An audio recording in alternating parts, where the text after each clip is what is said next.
আপনাকে একটা প্রশ্ন করি। বিল গেটস, মার্ক জাকারবার্গ অথবা ইলন মাস্ক তারা কিভাবে ধনী হয়েছেন? উত্তরটা খুব সহজ, তাই না? আসলে বিশ্বের টপ ১০০ জন ধনীর মধ্যে ৯৫ জনই হয় উদ্যোক্তা না হলে ইনভেস্টর। তাহলে প্রশ্ন হলো, চাকরি করে কি ধনী হওয়া সম্ভব নয়? আসলে চাকরি একটা নির্দিষ্ট পরিমাণের আয় দেয়, যেমন মাসে ৫০,০০০ বা ১,০০,০০০ টাকা। এবং এই আয়ের পাশাপাশি আপনার ব্যয়ও বাড়তে থাকে, আর আপনি আটকে যান পেচেক টু পেচেক লাইফে। কিন্তু সত্যিটা হলো, চাকরি আপনাকে স্বাচ্ছন্দ্য দিতে পারে কিন্তু ফাইন্যান্সিয়াল ফ্রিডম নয়।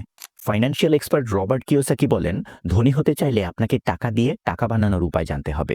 আর চাকরি করে ধনী হওয়া সম্ভব নয়, কারণ এতে আপনি আপনার সময়কে বিক্রি করেন একটা নির্দিষ্ট বাজেটের মধ্যে। অর্থাৎ আপনার সত্যিকারের সম্পদ হলো আপনার স্কিল, নলেজ এবং সময়ের ব্যবহার। তাহলে কি চাকরি ছেড়ে দিতে হবে? একদমই না। কিন্তু আজকের সময়ে চাকরির পাশাপাশি এই ৩টা গুরুত্বপূর্ণ কাজ করুন। নাম্বার 1, সাইড ইনকাম শুরু করুন। আপনার স্কিলকে ব্যবহার করে ছোট, ছোট ফ্রিল্যান্স কাজ করুন অথবা অনলাইনে ব্যবসা শুরু করুন। নাম্বার 2, প্যাসিভ ইনকাম শুরু করুন। মানে আপনার টাকাকে কাজে লাগান। স্টক মার্কেট, রিয়েল এস্টেট বা ছোট, ছোট ইনভেস্টমেন্ট করুন যেকোনোভাবে। Number 3, financial education. ধনী হওয়ার সবচেয়ে বড় সিক্রেট হলো টাকা সম্পর্কে জানা।